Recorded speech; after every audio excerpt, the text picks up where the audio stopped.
The House of 1,000 Candles by Meredith Nicholson. Chapter 3. The House of 1,000 Candles. Annandale derives its chief importance from the fact that two railway lines intersect there. The Chicago express paused only for a moment while the porter deposited my things beside me on the platform. Light streamed from the open door of the station. A few idlers paced the platform, staring into the windows of the cars. The village hackman languidly solicited my business. Suddenly out of the shadows came a tall, curious figure of a man, clad in a long ulster. As I write, it is with a quickening of the sensation I received on the occasion of my first meeting with Bates. His lank, gloomy figure rises before me now, and I hear his deep, melancholy voice as, touching his hat respectfully, he said, "Beg pardon, sir. Is this Mr. Glenarm? I am Bates, from Glenarm House. Mr. Pickering wired me to meet you, sir." "Yes, to be sure," I said. The hackman was already gathering up my traps, and I gave him my trunk checks. "How far is it?" I asked, my eyes resting a little regretfully, I must confess, on the rear lights of the vanishing train. 2 miles, sir," Bates replied. "There's no other way over but the hack in winter. In summer the steamer comes right into our dock." "My legs need stretching. I'll walk," I suggested, drawing the cool air into my lungs. It was a still, starry October night, and its freshness was grateful after the hot sleeper. Bates accepted the suggestion without comment. We walked to the end of the platform, where the hackman was already tumbling my trunks about, and after we had seen them piled on his nondescript wagon, I followed Bates down through the broad, quiet street of the village. There was more of Annandale than I had imagined, and several tall smokestacks loomed near and there in the thin starlight. "Brickyards, sir," said Bates, waving his hand at the stacks. "It's a considerable center for that kind of business." "Bricks without straw?" I asked, as we passed a radiant saloon that blazed upon the board walk. "Beg pardon, sir, but such places are the ruin of men."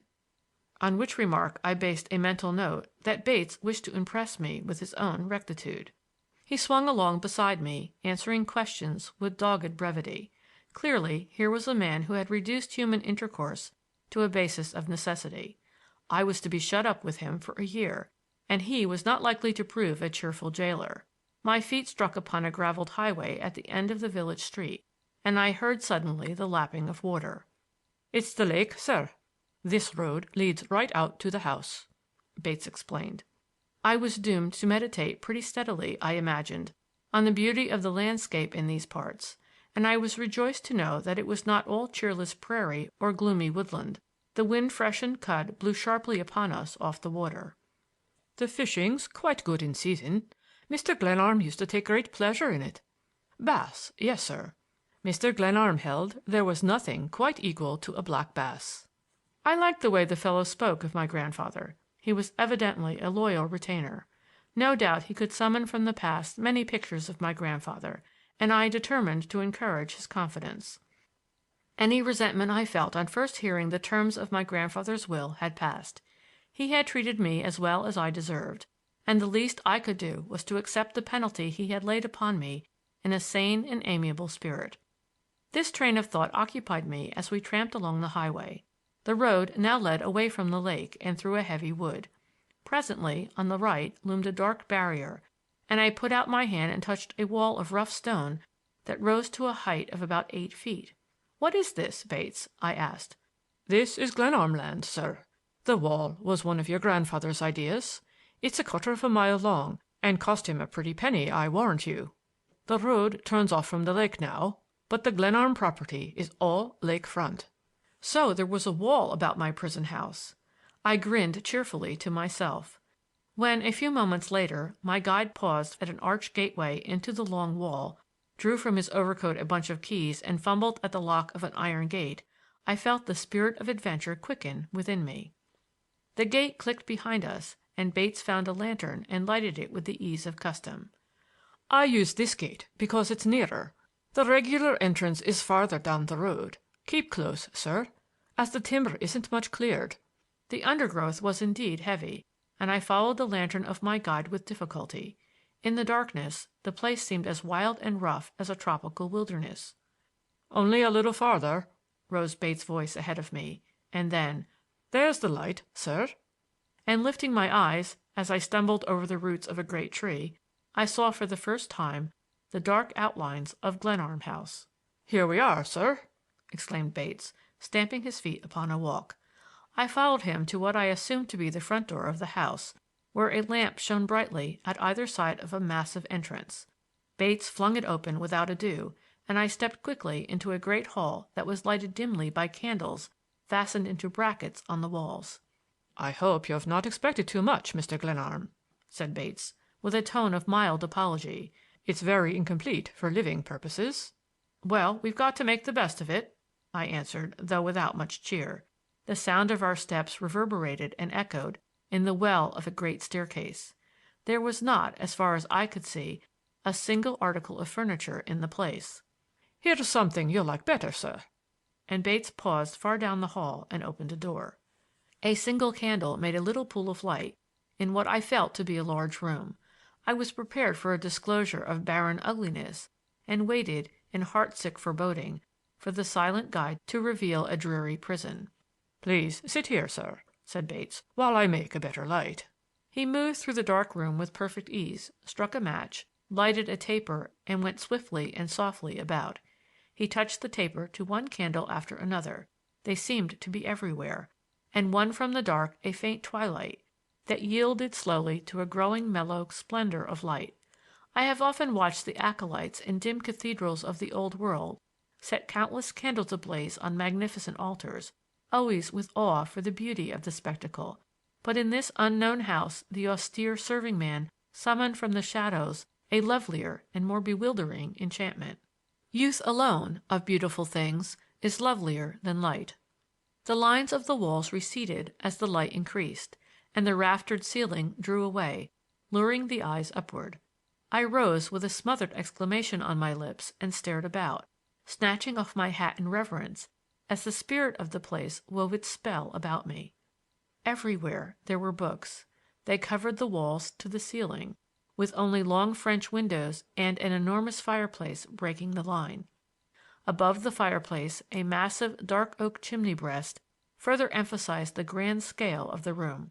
From every conceivable place, from shelves built for the purpose, from brackets that thrust out long arms among the books, from a great crystal chandelier suspended from the ceiling, and from the breast of the chimney, innumerable candles blazed with dazzling brilliancy. I exclaimed in wonder and pleasure as Bates paused, his sorcerer's wand in hand. "Mr. Glenarm was very fond of candlelight. He liked to gather up candlesticks, and his collection is very fine. He called his place the House of 1,000 Candles. There's only about 100 here, but it was one of his conceits that when the house was finished there would be 1,000 lights. He had quite a joking way, your grandfather. It suited his humor to call it 1,000. He enjoyed his own pleasantries, sir." "I fancy he did," I replied, staring in bewilderment. "Oil lamps might be more suited to your own taste, sir, but your grandfather would not have them. Old brass and copper were specialties with him, and he had a particular taste, Mr. Glenarm had, in glass candlesticks. He held that the crystal was most effective of all. I'll go and let in the baggageman, and then serve you some supper." He went somberly out, and I examined the room with amazed and delighted eyes. It was 50 feet long and half as wide. The hardwood floor was covered with handsome rugs. Every piece of furniture was quaint or interesting. Carved in the heavy oak paneling above the fireplace, in large Old English letters, was the inscription, "The Spirit of Man is the candle of the Lord." And on either side great candelabra sent long arms across the hearth. All the books seemed related to architecture. German and French works stood side by side among those English and American authorities. I found archaeology represented in a division where all the titles were Latin or Italian. I opened several cabinets that contained sketches and drawings, all in careful order, and in another I found an elaborate card catalogue, evidently the work of a practiced hand. The minute examination was too much for me. I threw myself into a great chair that might have been spoil from a cathedral, satisfied to enjoy the general effect. To find an apartment so handsome and so marked by good taste in the midst of an Indiana wood staggered me. To be sure, in approaching the house I had seen only a dark bulk that conveyed no sense of its character or proportions, and certainly the entrance hall had not prepared me for the beauty of this room. I was so lost in contemplation that I did not hear a door open behind me. The respectful, mournful voice of Bates announced, "There's a bite ready for you, sir." I followed him through the hall to a small, high wainscoted room where a table was simply set. "This is what Mr. Glenarm called the refectory. The dining room on the other side of the house is unfinished. He took his own meals here. The library was the main thing with him. He never lived to finish the house, more's the pity, sir. He would have made something very handsome of it if he'd had a few years more. But he hoped, sir, that you'd see it completed. It was his wish, sir." "Yes, to be sure," I replied. He brought cold fowl and a salad and produced a bit of Stilton of unmistakable authenticity. "I trust the ale is cool to your liking. It's your grandfather's favorite, if I may say it, sir." I liked the fellow's humility. He served me with a grave deference and an accustomed hand. Candles and crystal holders shed an agreeable light upon the table. The room was snug and comfortable, and hickory logs in a small fireplace crackled cheerily. If my grandfather had designed to punish me, with loneliness as his weapon, his shade, if it lurked near, must have been grievously disappointed. I had long been inured to my own society. I had often eaten my bread alone, and I found a pleasure in the quiet of the strange, unknown house. There stole over me, too, the satisfaction that I was at last obeying a wish of my grandfather's, that I was doing something he would have me do. I was touched by the traces everywhere of his interest in what was to him the art of arts. There was something quite fine in his devotion to it. The little refectory had its air of distinction, though it was without decoration. There had been, we always said in the family, something whimsical or even morbid in my grandsire's devotion to architecture. But I felt that it had really appealed to something dignified and noble in his own mind and character, and a gentler mood than I had known in years possessed my heart. He had asked little of me, and I determined that in that little I would not fail. Bates gave me my coffee, put matches within reach, and left the room. I drew out my cigarette case and was holding it half opened, when the glass in the window back of me cracked sharply. A bullet whistled over my head, struck the opposite wall, and fell, flattened and marred, on the table under my hand. End of chapter 3.